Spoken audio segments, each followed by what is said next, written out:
think to myself, what a wonderful world.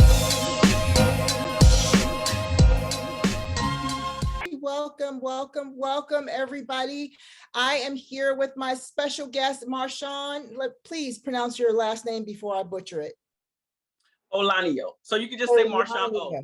Yeah, Marshaun O. I saw that was one of your handles, but I was like, but you should know how to pronounce her last name. That's appropriate. That's the right thing to do. Olaniyan, which I love that name. That's terrific. What origin is that, if you don't mind my asking? It's Nigerian. My husband's Nigerian. Ah, okay. My good friend is married to, her husband is Nigerian as well. I feel like I know a lot of people who are either married to to a lot of Nigerian men. They must be they must be in style like light-skinned men were back in the day. That's not the first time I've heard that.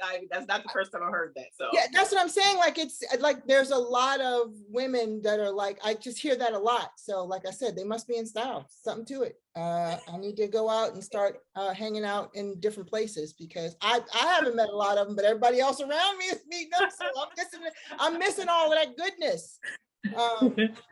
Well, welcome today, everybody. Welcome to this edition of Coach IBT and me. We are here talking really today with my guest about how to keep your relationships, how to go from disconnected to healthy. This is really, really key, because there's a lot of talk about catching them, not a lot of talk about keeping them. And it's one thing to get a man, but it's another thing to keep the relationship.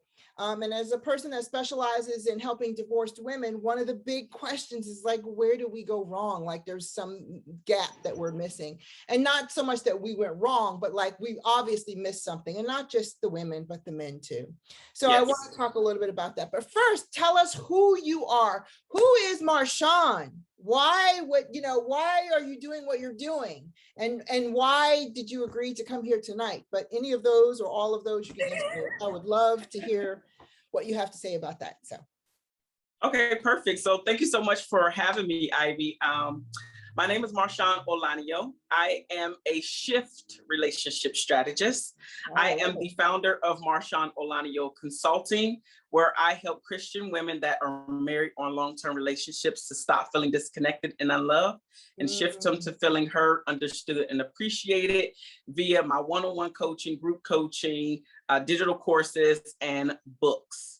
And how I got into coaching in the first place is that, like many people out there, as you just mentioned, you help divorced women, right? Mm-hmm. Pretty much get it together after they are divorced women. And I really love that, because we need that.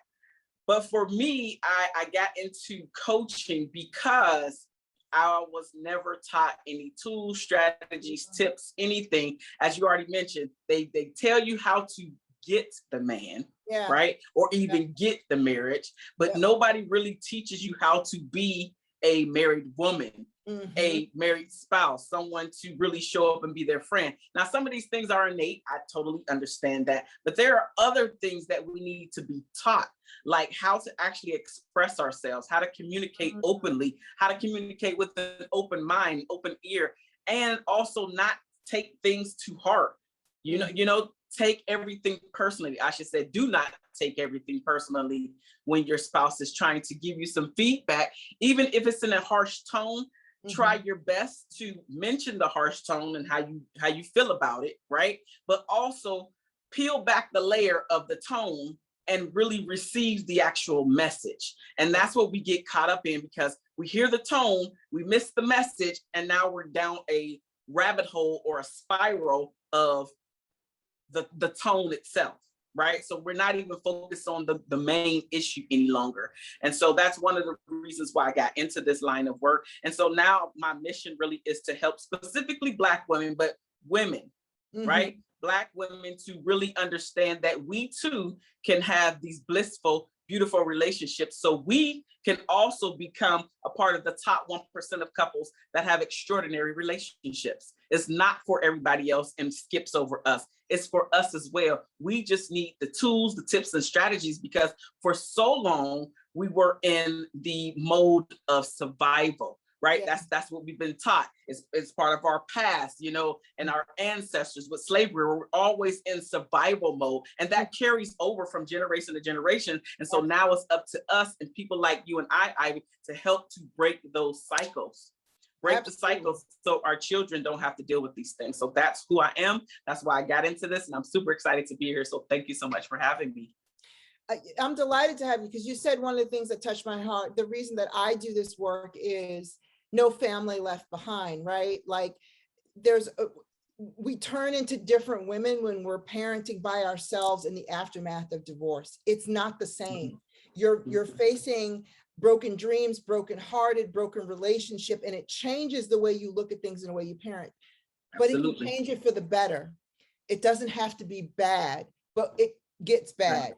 I hear horrible stories about co-parent. I always tell people, you know, I wrote a blog about this, like my family was doing divorce before it was even cool. Like my great grandmother had a divorce. So I come from we get it. We suck on the first round, we get it right on the second. But having said that, my parents are children of divorce. My grandparents are children of divorce. I am a child of divorce. Oh, you disappeared. There you are. You're back. So I get the generational legacy that's leaving, and I'm committed to having that be broken, because you're right. It's all handed down, and they don't really teach us the things that we need to know to have a solid relationship, to be in communion with another person.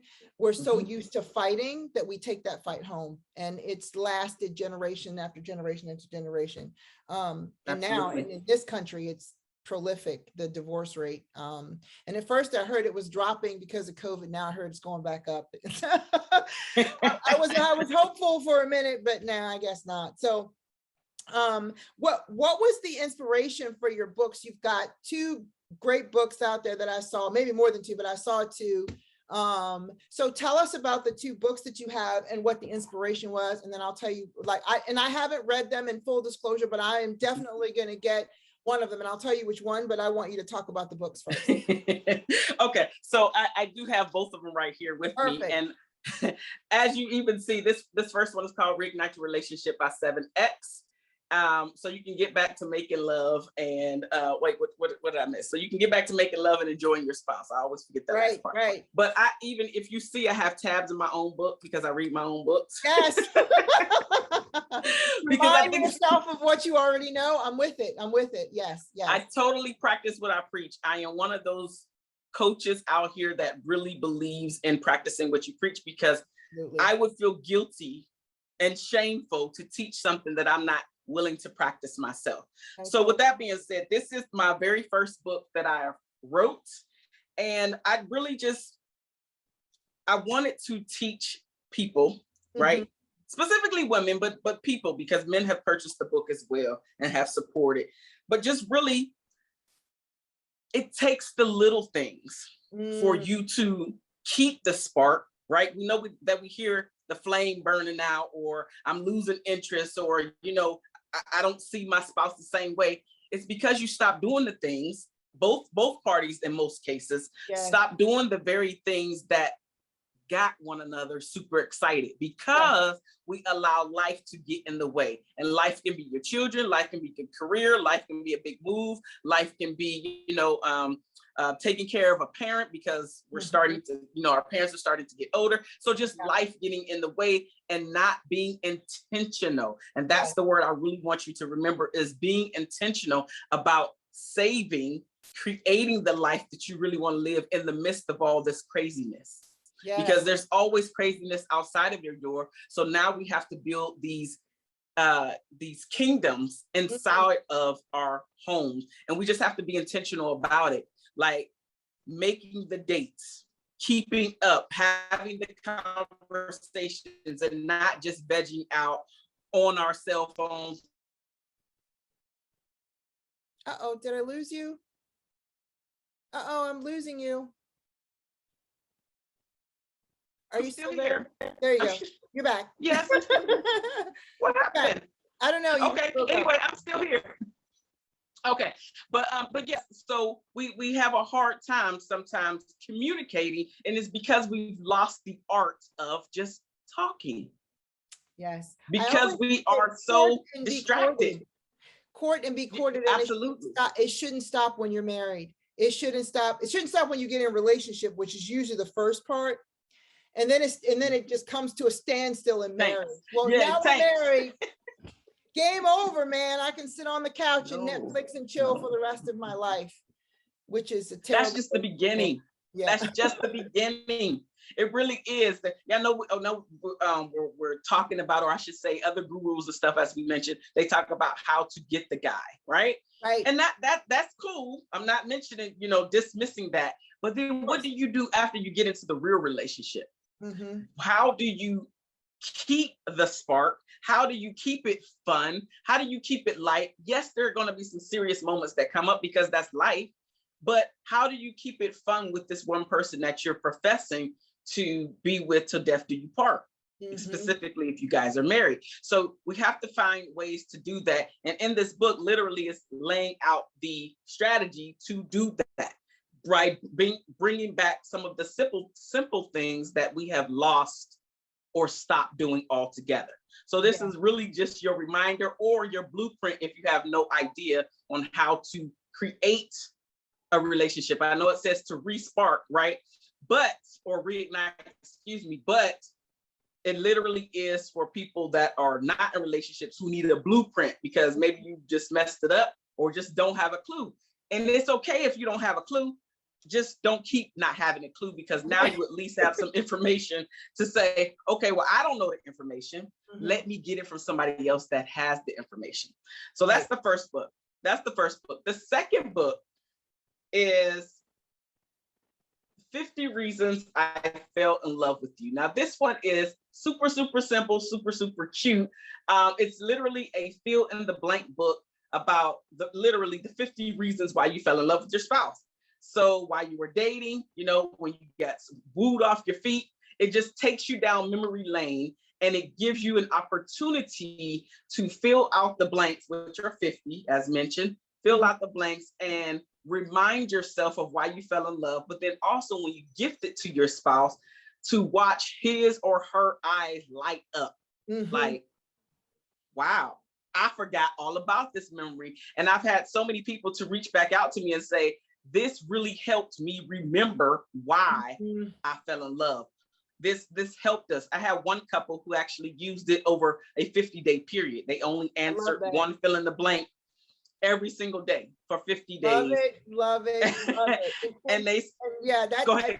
You become a husband whisperer or man whisperer, right? Mm-hmm. And I was thinking that you could even do it one a day, one at a time, one over 50 months, create a theme. You can really, really turn this into something really fun and juicy and sexy and even have, you can flip the script. This is what I love, how I would answer this question about you. What would you say about me? Or, and even so that it's a shared experience. But I love the thought of that, the fill in the blank. I love sentence stems. I love sentence stems. They're great ways of having people. Yeah. They're just great ways of, what I love about you most is, or what I think about this is, sentence stems are fabulous. So they're great. Yeah. Well, I'm glad that you said that, because this book in particular, I want to gift this book for free, plus the cost of shipping. So you do have to pay shipping, but I want to gift it to your audience because this is an Amazon bestseller. It has over 500 reviews on Amazon. And so people love the book. Pick up the book, fill it out, obviously, and gift it to your spouse. And don't wait until the holidays. It could be a just because gift to reignite things. Just because, anniversary, birthday, of course, holiday, Valentine's Day, etc. But something is coming up where you can start the process of falling back in love all over again with the person that you chose to be with. And this is a great time to start it. We're coming up to the holiday season. It's what they call it. It's cuffing season because the weather's getting warm, cold. Everybody's going to want to be booed up. So if you and your husband aren't really feeling the love lately, this is a great way to kind of rekindle the spark so you can start feeling the love. But feeling the love really starts with you. I know a lot of women think it starts outside of yourself, but it has to start with you. You have to start feeling it. For women, that's really important. That's why, you mentioned that you're a Christian coach. So, of course, the scripture, husbands, wives, respect your husbands, but husbands, love your wives. The love is for us. We need to feel that love, but you don't have to wait for your husband to make you feel that love. You can feel that love for your husband. Read some of these stems in this book and remember why you felt it, when you felt it, how you felt it, where you were, and have that spark come up, and it'll change how you interact with him. Because when you remember, oh my gosh, he did that, then you're already in the moment. You're already there. Oh, he touched me so much. I think I'm going to cook dinner for him tonight. I think I'm going to do something for him tonight, because you're already there. And that didn't take his involvement. That was you getting in touch with the reason why you said yes in the first place. I love it. So important for us to remember that. So thank you for sharing that. I'd like to get both, but I love the 50 ways only because it helps you reconnect with your why, that you're in that relationship. And for nothing else, for those of us who are single or just starting to date, one of the things I talk about all the time is what you appreciate. So yes. It's like making an investment. So if you're dating and you really like a particular gentleman and you like something he's doing, like, share that with him. What I love about what you said was, what I love about, this date was, I really appreciated you calling me to make sure I got home, because the more you let him know what you like, if he likes you, he's going to do more of that. If he's not interested, great, he can fall away, and then you're like, great, because this is a guy that I'm going to tell what I like and he's going to blow me off, and I don't want to be in that relationship anyway.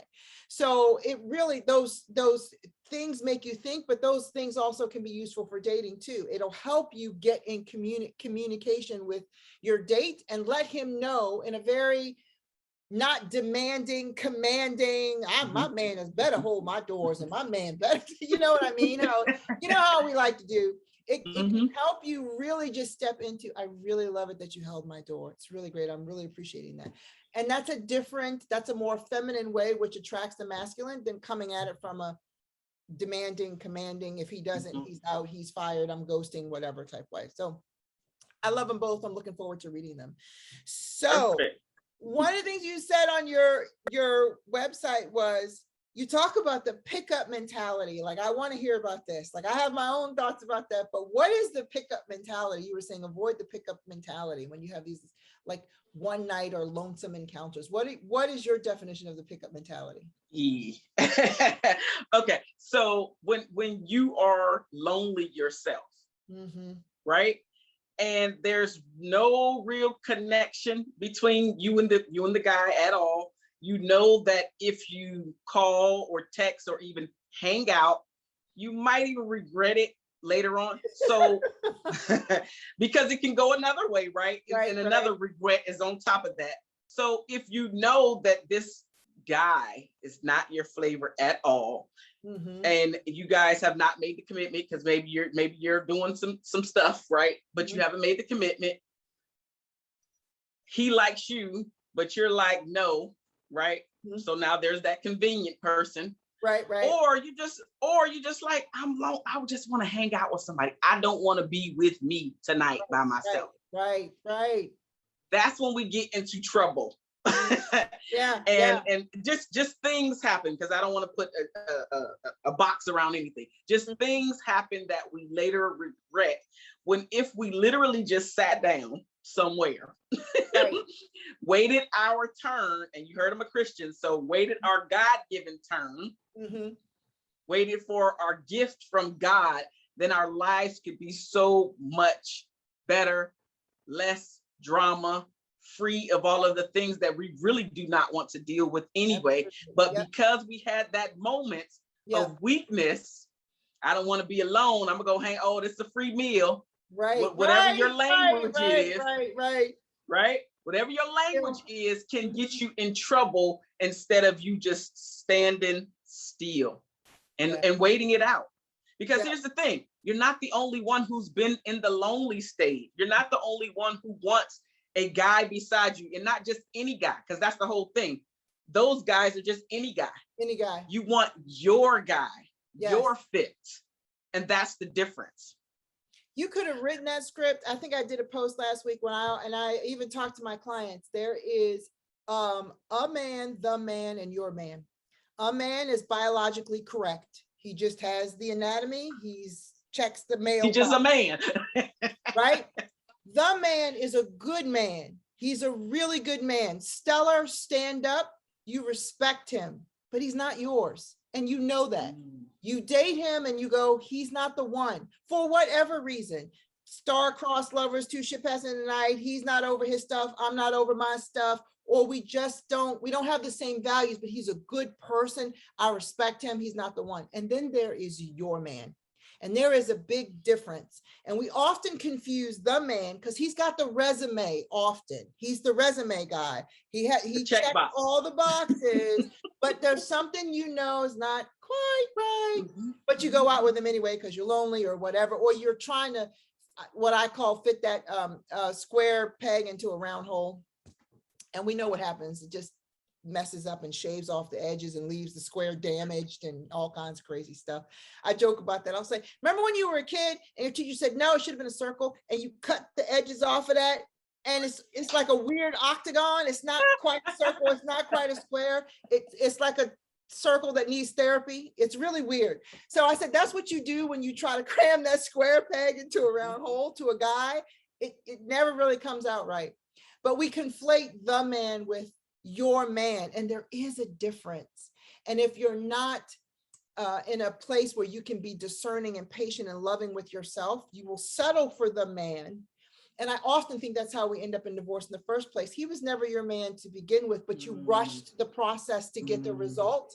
And then you find yourself going, this is not my guy. Like I had, and I should have known that when X, and you usually do know it, but you like, this is not, we don't even share the same values. We don't want the same things, but 2 kids and 2 mortgages and 3 cars later, you're there. So you're like, all right, well, I'm here. I'm going to make the best of it until you can't. So I totally hear you on that. So avoid the pickup mentality, ladies. Find ways to ground yourself in yourself. Or do what I say, call a lifeline. What is it? Call a friend, call a lifeline, read a book. Call a friend. Have your lifeline set up so that you can be like, I really want to call this guy and I need you to talk me up. I used to have friends like, talk me off the ledge because I'm going to make a phone call that I'm going to regret. Have people set up, or activities you can do. I'm going to go work out. I'm going to take a class. This is a movie I've been dying to watch. Don't make it a love story because then you'll be sad. Like, right? Watch the documentary, like do the things that you really want to do for yourself. It helps. So you talk about also on your website, avoid wasting time with these guys. And so how do you engage with quality men from the get-go? So say you've gotten out of the pickup mentality. I'm like done with the pickup. I'm now an intentional dater. How do I avoid because a lot of people feel like I go through all these dating sites and my friends, and they're like, I'm so tired. And I feel like they're all of the same ilk, not quality. How do you get to I'm dating quality men now. Now this is good. How do you avoid wasting time with a bunch of dudes that So knowing what you want is number one. And I find that would seem like, of course. when I talk to a lot of women, because that's who I coach, a lot of women have no idea what they want. They literally say, well, I'm just going along with the flow. Sis, that's why you're not getting what you ultimately want, because you can't even articulate what you want. Right. So you're just going along with the flow. So knowing what you want, go ahead. No, I was going to say, so what do you mean when you say what you want? Because everybody says that. And then I think women are like, I want a man. I want a relationship if they get to that. What do you mean when you say that? Because I know that comes up all the time with the women I'm coaching, and I hear it all the time from other practitioners. What do you make them drill down on? Specifically, the details. So, okay, you want a man. Okay. So does the man have to have a particular career? Although I don't want to say start there, but let's just talk about it. Sure. Does he have to have a particular? How many children does he or doesn't he have? Mm-hmm. What religious, especially if you are a religious person, right? Mm-hmm. Does he have a Uh-oh, you're breaking up again. Are you there? All right. yeah, it still Now you're says back. recording. You're back. Okay, I don't know what's happening. But okay, so the religious affiliation, right? And then are they the same religious affiliation? Do you want children yourself? Yes. Right? Where do you want to live? Are you okay with long distance or not? Do you want your man to be home every night, or are you okay with him having a traveling job of any type of travel where he's not home, or even yourself where you're not home all the time, right? How are you going to rear the children? Like really going deep into what it is that you want, because the more detailed that you are, the better the chances you have to attract the thing that you see. And especially if you're writing this thing down, which I recommend, right? But be as detailed as possible about the type of man that you want. But I really want you to focus on the characteristics and not just the physical, because you can get the physical all day and get none of your other needs met. Ooh, right? Girl, he's fine, but he can't, he has no values, no scruples, no morals. He's got 10 kids, and I don't want, you know what I mean? But yeah. Yeah. So with that being said, focus on the characteristics and the morals and values that you want to bring home with you. Right. So you can see yourself growing old with this person. And it also decreases the chances of the divorce later on, because you're already on the same page about so many things. Now, are you going to have disagreements? Of course you are, because you're still two different people. But by and large, you have a better chance of thriving through your marriage or through your long-term relationship if you know exactly what you want. And then the second thing I'll say is your standards. Mm-hmm. Right? Which goes into knowing what you want, but literally your standards. Don't accept any guy just because he's a man, and maybe you have not had anybody approach you in months or even up to a year. And so now it's like, I got to, because if I don't, maybe it's going to be another few more months. Maybe it's going to be another year. Again, setting yourself up for failure in the long run. So that patience. People, they have that, like, it's been a desert. If I don't grab hold of this flower, I'm never going to get any more flowers. And so I can't take that chance. And they, again, they're back to the man. He's the man, but he's not your man, but he's the only flower. He's the only man in a desert. And so I'm just going to take it. Right. And then the last thing I will say, the third thing, is your mindset about who you are, who you're showing up to be, and the person that it's like, you know what? Today is not my day. And owning that. Today is not my day to have met the guy, my guy. And it's okay. Yeah. It's okay. It doesn't make me a bad person. It doesn't make me a person that nobody wants, or ugly, or too fat, too skinny, too whatever. All of those twos that we put in front.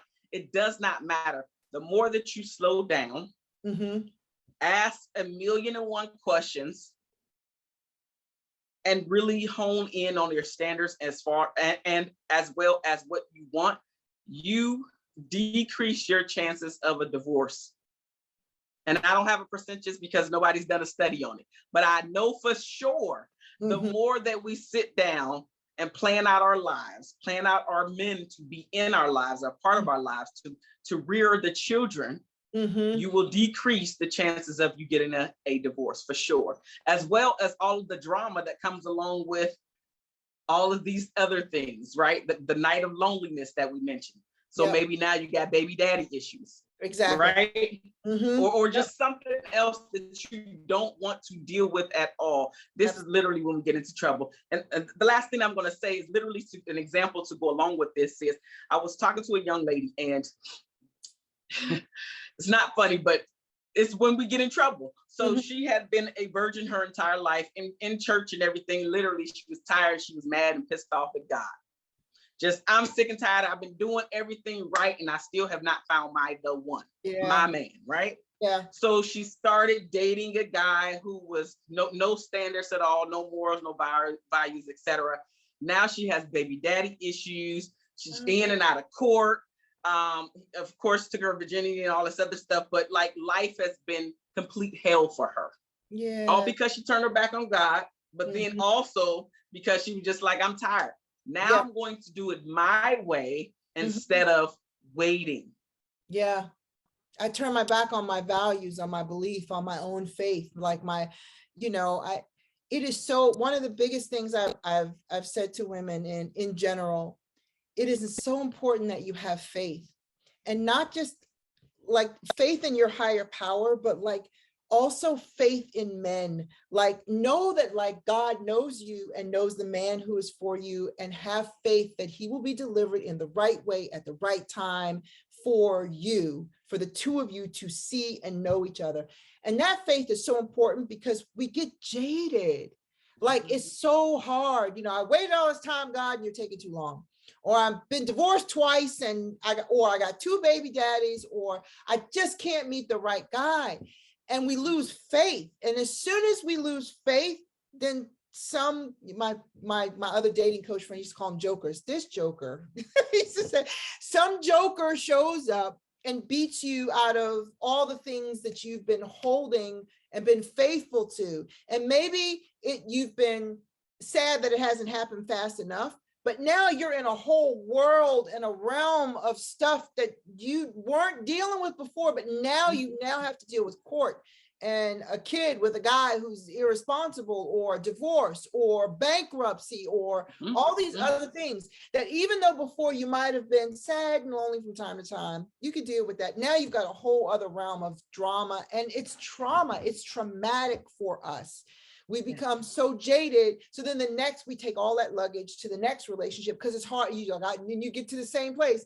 Come on, I already took my lumps for this one, and I took my lumps for being alone. Can you just give me somebody, anybody? But don't lose your faith, ladies.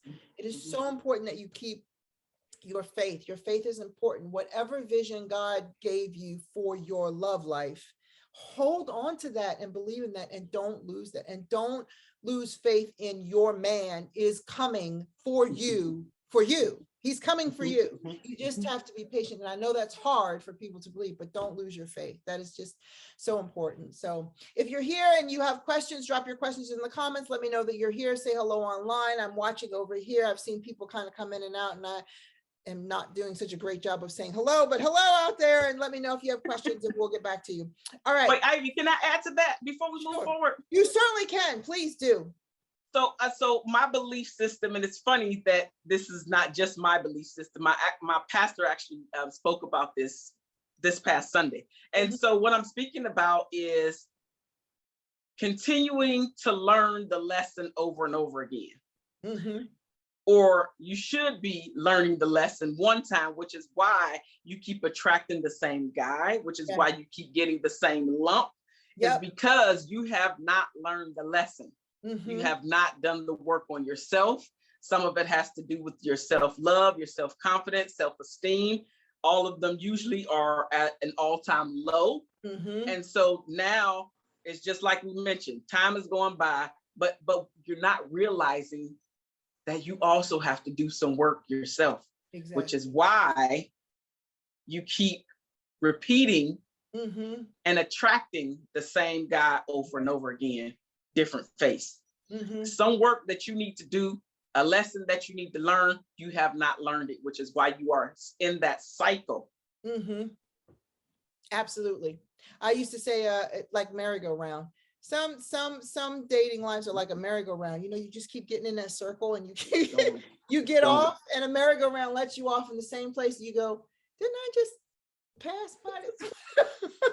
And then you get back on and you ride it again, and you get off and you go, you got to get off the merry-go-round. You keep dating that same guy with a different name. It doesn't matter if he's Todd, Raj, John, Paul, Peter, Bob. He's the same guy. Same guy, same lesson. And you'll keep dating him until you get the lesson, until you decide. Absolutely. And I encourage women, if that's your story, it's time for you to tell a new story. You need to get help. And we get embarrassed about sharing that story. Like, you know, we're embarrassed to share that story. You know, my story is, and I was thinking about this today, my dad loved me, but he was emotionally unavailable. He was available for lots of other things, but not there. So I know that, and those are the kind of men that I date. Or I'll date guys that are available up to a point, because that was my dad.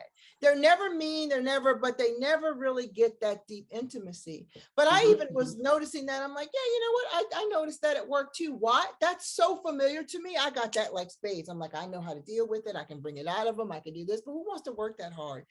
It's a trap. And what I have to start doing is going, when I see that, I used to never see it. Now I see it and I'm like, yeah, run for the hills, because that's your pattern. You want to get away from that pattern. But once you learn that lesson, you can walk away from that lesson, or at least practice walking away till you really get it. And then you'll be open and available. Once you get it in your bones, in your heart, in your spirit, in your mind, it'll stop happening. You won't attract those kind of guys anymore. You just won't. Because you'll be like, no, that's you, not interested. Yeah, you'll just see it. As you mentioned, you'll be aware and you'll see it and you'll walk away, because now you have the courage to do just that. But also your knowing is more intact. And you're like, no, that was never worth it. No, I'm not doing that again. Yeah. And even if you're really good, you can say, yeah, I saw it right there. And what I did was kept going.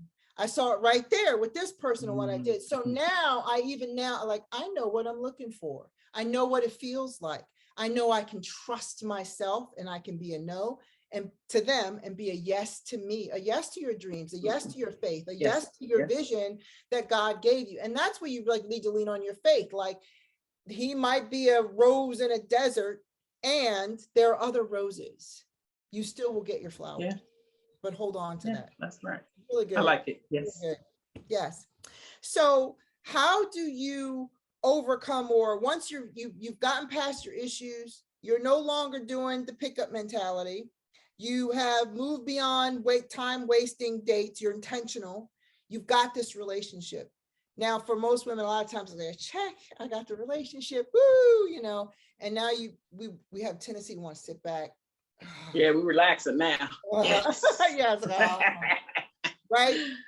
But now you're noticing, what, we have differences. How do I do that? And especially for divorced women, the tendency is going to be to want to either run or quit or bail or some version of leave, because we've been through that, done that, and I don't want to get hurt again. So before I even say I do, if this relationship is getting to be hard, I think I need to just bail. And that's not the answer necessarily. There's ways to overcome your differences, and you're going to have to do that if you want to be in a long term. So you talk about that. How do we overcome our differences in relationship? The key is what? Communication. Yes. And so what I would like to say is specifically about communication, right? Because I know we hear about, oh, the key is communication. So how do we actually communicate? What does communication actually look like? And so for me, it's not always the big moments. Yes. It is the moments when you guys are sitting together or FaceTiming, emailing at some points, but where you're being vulnerable and you're opening up and you're sharing a piece of your world. Yeah. The things that scare you, the things that, you know, the things and people that hurt you. I mean, even the devastating things. Like, this is where you are communicating who you are, because here's the thing. The more that you communicate who you are, the more that you open up and are vulnerable, the better understanding that your partner or spouse has for you, as well as the grace and mercy that he will give to you. Yes. Because you have explained, you know what? I have abandonment issues. Maybe that's not the word you use, right? But I have abandonment issues because my dad did X, Y, and Z, or my mom did X, Y, and Z. I'm working on it. I'm work in progress. This hasn't gone away for me yet, but this is why I do the 1, 2, and 3. Right. This is why I do 1, 2, and 3, because I feel like you're going to leave me at some point. And And I didn't like that feeling, which is why I hold on so tight to you, which is why I question or whatever it is, right? It's just that being vulnerable, right? You can't leave everything fluffy and happy-go-lucky on the surface, because then that depth that you're talking about is not there, right? Those intimate moments where I feel like, you get me, you know me, are not there when you keep it superficial. And so most people think that being vulnerable, they're actually protecting themselves, but really you are pushing away the love that you really seek to be a part of. Yeah. So you have to open up and share yourself, and you have to get rid of that fear, because I'm Christian, right? I'll say it again. Fear does not come from God. Yes.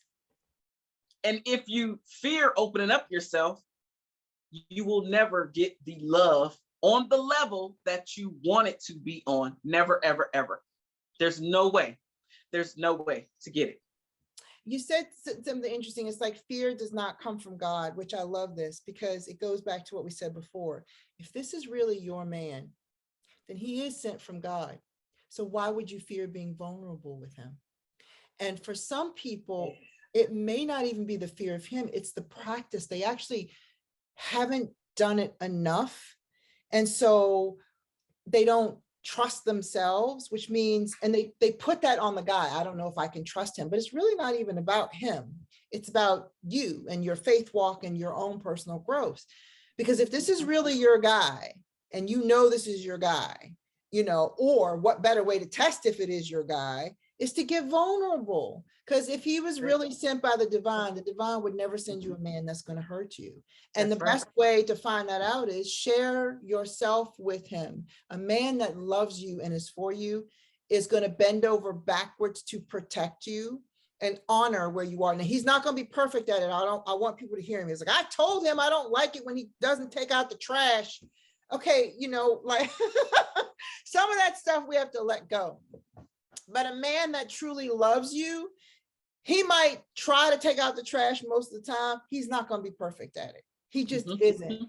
But he will understand that it's a pet peeve of yours, and he will say, look, I'm not perfect at it, but I do the best that I can. Or he'll hire somebody to take out the trash, or he'll make your kids take out the trash. He will figure it out because it's important to you, and he can see that it's upsetting, and he loves you, and your man wants you to be happy. Kings want their queens to be happy in their kingdom. His kingdom isn't happy if his queen isn't happy. So your man is going to hear all that vulnerability. He's going to be moved by it. He may not show it and cry with you. Some will, some won't, but he will find a way to please you if you open yourself up. But if you're not going to do that, you will never really know. And that's not walking in faith and trusting your man or your higher power or spirit. It's not trusting anything. It's holding yourself closed and thinking that that's going to change things. And that changes nothing. It just puts a wall between you and your partner. Really, really good. Yeah, yeah. How do you talk about things that, and I think this is important, and I have a take on this, but I'm dying to hear what you have to say about this. Like, what if it's not really my stuff? Like, so there's Ivy stuff, and Ivy will say, this is Ivy stuff. Like, you're right, 100, I will own this. And then there's some stuff that, like, that's really your stuff. How do you have that? No, and I'm like not being, because we all do it. Everybody does it. I'm totally, if I'm in relationship with anybody, even my family, they can call me out on my stuff that we know that's Ivy stuff.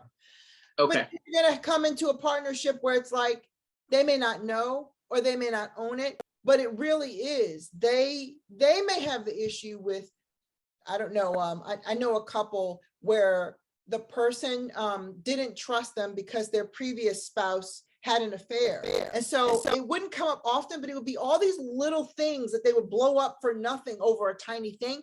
That wasn't the wife's issue. It was the husband's issue. So how does she deepen that connection and have that conversation? Because that's a tougher conversation to have when it's like, it's really not my stuff. I'm okay with owning my stuff, but how do I have a conversation with him about his stuff? And that's hard. Right. It is hard, but it's definitely necessary, right? So having the conversation, okay, how to have any loving, tough conversation, right? Not just even specifically to that one, is to speak about how that thing, that conversation, the thing that's happening, right, is making you feel. Right. Right. So speak about how it's making you feel without blame, without shaming or guilting the person. Yes. Just, this makes me feel this way. Right. And then come up with a solution as well. So this makes me feel this way when you do X. It makes me feel that way because whatever your reason is. And then I would rather that you handle it that way. Right. So that's kind of a framework. Right. And I would rather that you handle it this way, whatever the solution is that you come up with. But you have to have the conversation, right?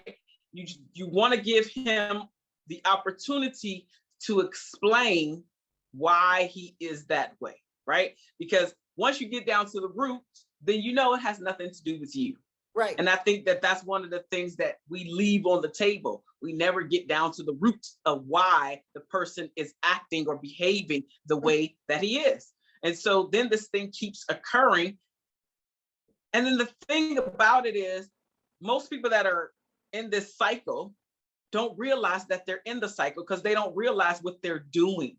So by not having the conversation, you're becoming resentful and your partner has no idea what's the matter with you. Right, right, right. Why do you always do this? You always get mad at me about this. You know, so a couple things. One, you can use this formula for anybody.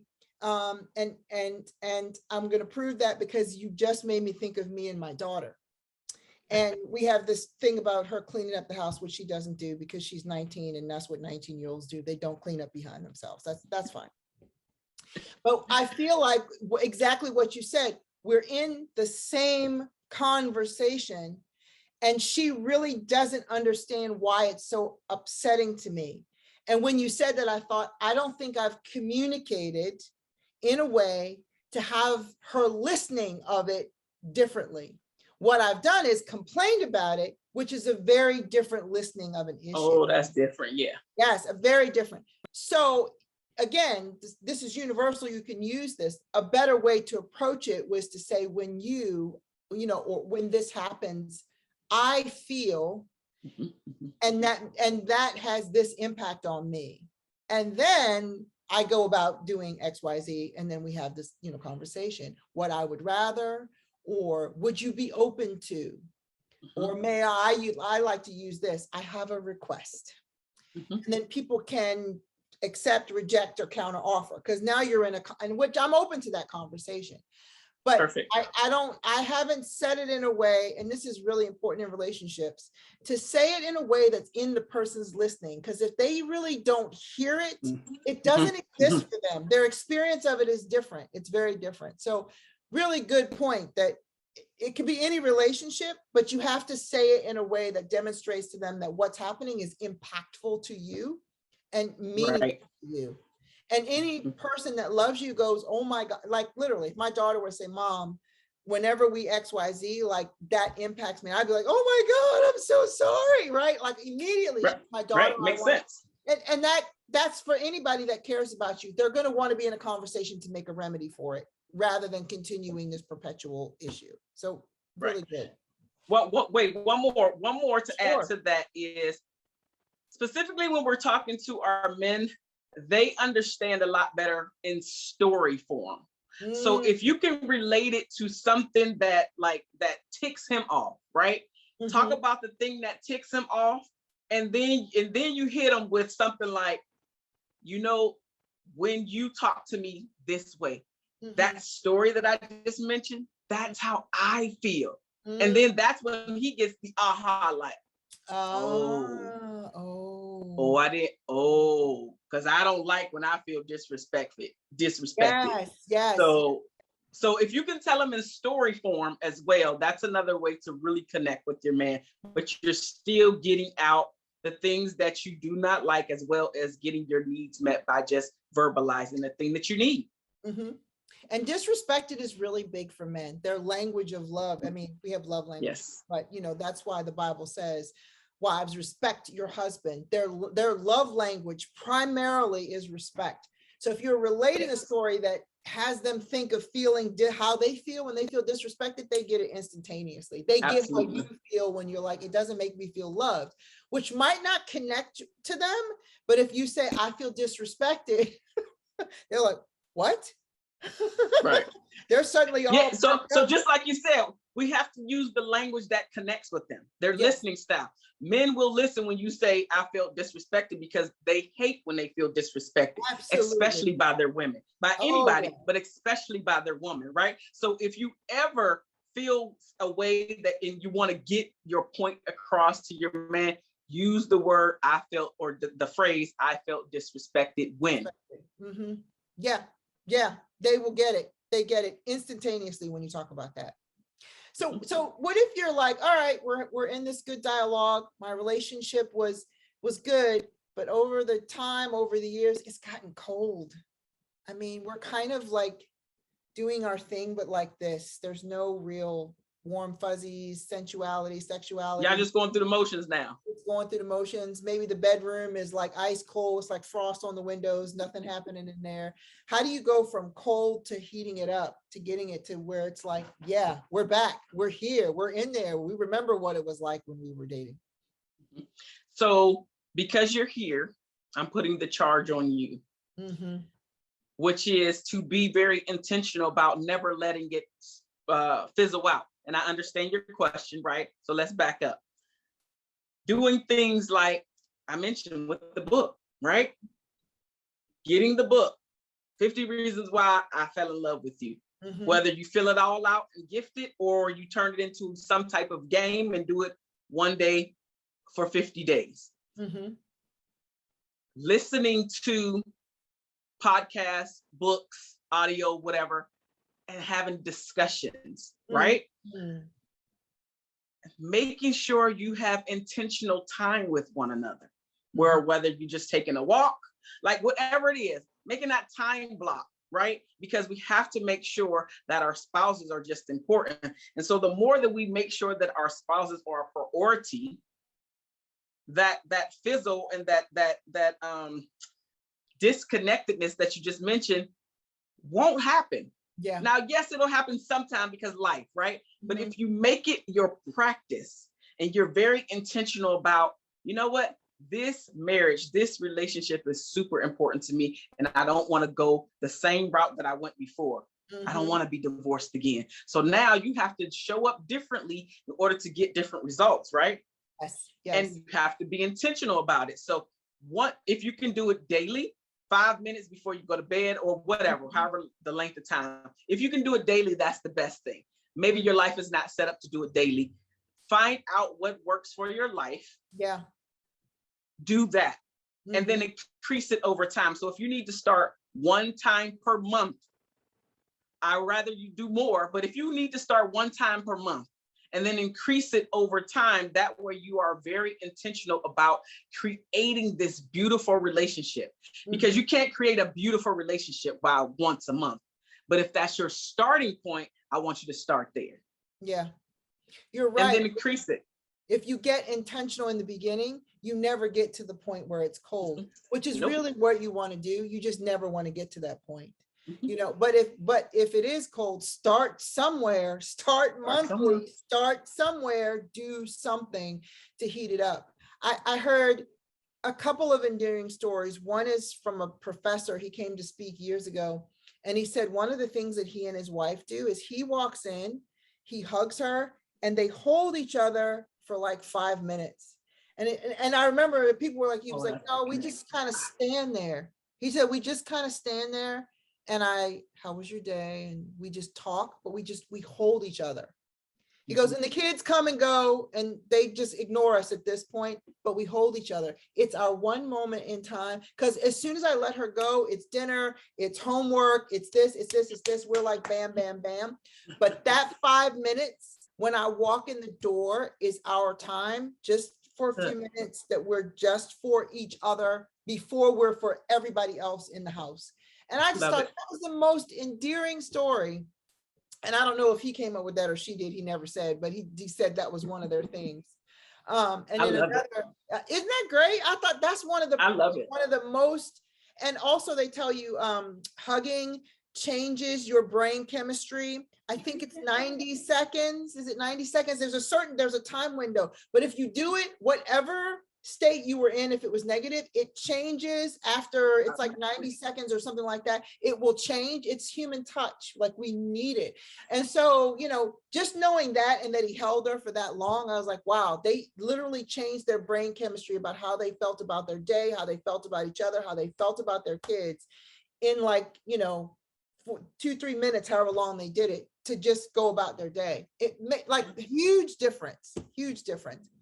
And but another that's the pastor, intentional. yes, That's the being intentional. intentional. And this other, a gentleman, he was a pastor, he was great. He was like, my wife's love language is quality time, and his was not that. I don't remember what his was. He goes, so men, I'm sorry, I have to put it in the calendar because I'm a linear and I'm a dude, and men are, you know, with the waffles, and women are like spaghetti. He goes, so I have a date night every week, every 2 weeks, and we have a getaway every quarter, and it's on my calendar, because if it's not on my calendar, I forget it. And my wife needs that. If she doesn't get it, she doesn't feel loved. And I want my wife to feel loved. So if it takes me sticking it in a calendar so I get it right, it's on the calendar, and that's what I do. Intention. It doesn't have to be sexy, but it does have to get done. Yes. It doesn't have to be sexy. And here's the thing though, I don't know if you know this about calendars and scheduling specifically, but you can make it super fun, because now you're like, oh, I get to hang out with the baby. And literally you're like kind of dancing and got the butterflies in your stomach. So even though it's scheduled, and also ladies, we can add this in for sex as well. Sex as well. Yep. But just being intentional, anytime you have it scheduled, it gets done. It gets done.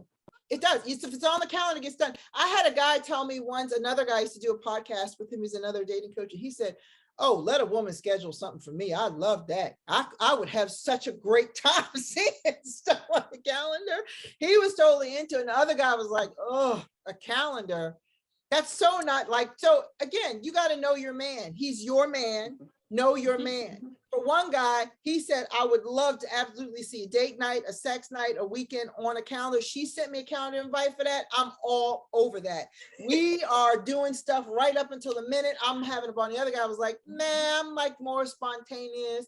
I'll do it once a week, but I gotta, like, you know, feel it and do it differently. She can just remind me and I'll be okay with it. Every man is different, but you figure out how you need to do it, but be intentional about it. So get it done. And somewhere it's in your life. Otherwise it's not in your life. And then it's so easy to just get wrapped up with other stuff, which is what we like to do. So how do you then get past, you're past all that, you're not letting it go cold, but every once in a while, and this is probably true of people that are divorced in particular, but anybody, you have these past insecurities and traumas that come up, and you're triggered or sad or whatever, and they just come up out of nowhere.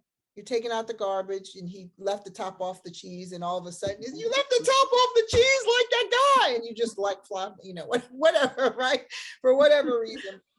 How do you get past these insecurities that come up in every relationship, some of which catch us off guard because we don't know we have them until you're with somebody and it comes up, and some of which, you know, how do we get past those so they're not eroding? You've built this great foundation, you're now in communication, you're keeping things hot and spicy, and then something pops up. How do you like deal with that?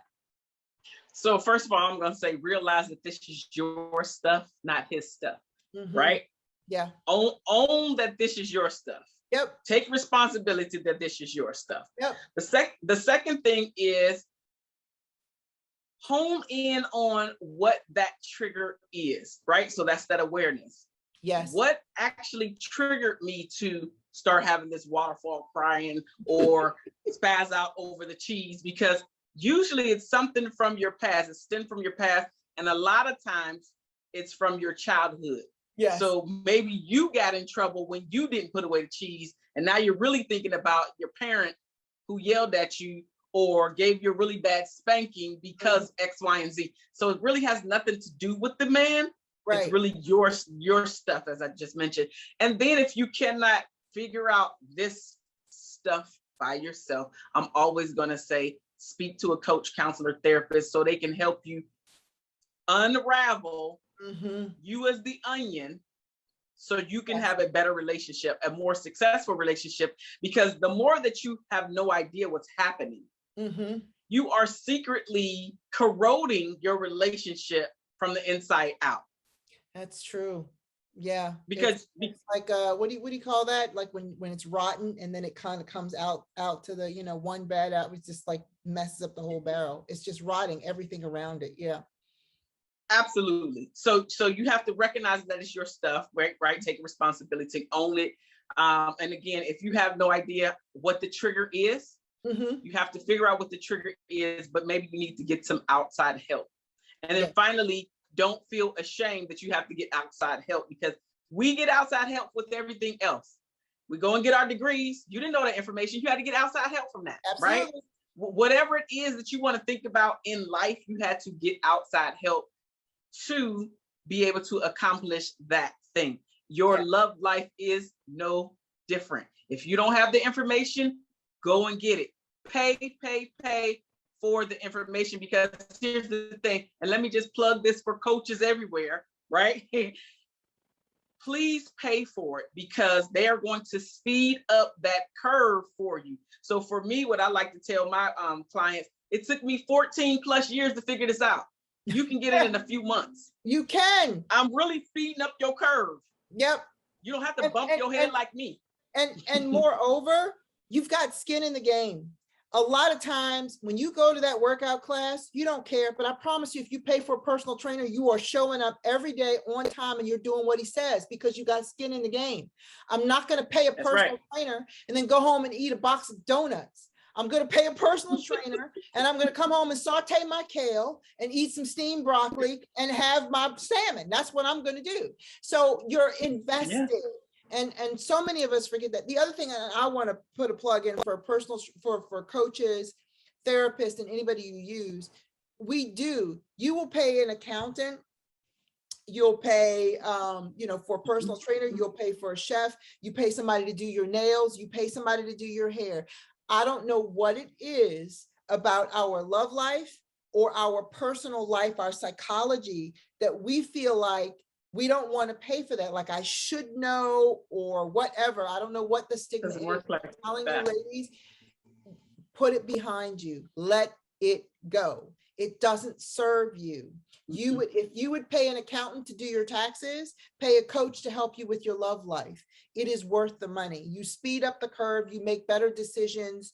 You get rid of this, the pickup mentality quicker. You might not even know you have it till you talk to a coach. You were like, oh yeah, I did do that like 3 times last month. Because you don't know what you don't know. You don't know what you don't know. A lot of relationship stuff, because it's so tied to our psyche from when we were kids, and there's all these defining moments. It's in our blind spot. We don't understand why we do stuff, and so you need to understand this, so you're not spinning your wheels around the same thing over and over again. A definition of insanity is doing the same thing over and over again, expecting a different results. Don't be insane. Get the help you need. And Miss Marshaun is one of those people. So if you're in a relationship and you want to deepen it, if you are starting to date and you want to date the right way, I suggest you give her a call. I will have her information and everything in the show notes, including how to get her book for free. So you can get that information too. So I want to end with some rapid fire fun questions for you. Okay. All right. Do it. Worst piece of relationship advice you've ever been given or heard? Ever been given? I'm sorry, it's rapid fire. You know what? Take any piece of man. Take any piece of man. Yeah, that's pretty bad. Yeah. Relationship advice you wish you had, somebody had told you years ago. Something you wish you know now that you wish somebody had told you way back when. Love you first. Love you, build your self-esteem, build your confidence. Yes, love you first. Yes. All right. Last book you read and loved, and why? We know you love your book and you use it, so we'll count that as one of them. But last book you read and loved outside of your book, and why? It's called Love and Respect. Love and Respect by Emerson Eggrichs. And why I loved it is because literally it breaks down why women need the love and why men need the respect. Ooh, I'm going to put that on my list. I'm going to drop that in the show. Love notes. and respect. Really great book. Sounds good. All right. Best love song, poem, or quote that people should read or embrace. I don't know. I don't have one. I'm bad at that one. I don't know that one. Sorry. It's okay. Okay. What do people get wrong about your work? About you or your work? Like, what do they think you do? And you're like, I don't do that. Oh, matchmaking. I hear that all the time. Matchmaking. I don't do matchmaking. Good. I help you get better so you can match your own, get your own match. Roger that. All right. If you were to tell women to like where to start in making over their life after divorce, where would you tell them to start? Discovering yourself, unraveling the onion that you are, why you are who you are, why you respond the way you do, why you react the way you do, why you are you in this moment. Love that. That's awesome. Why you are you in this moment. How did you come to be you in this moment in time? That's awesome. All right. I am grateful for, here's my sentence stems. You know, I like these. I'm grateful for.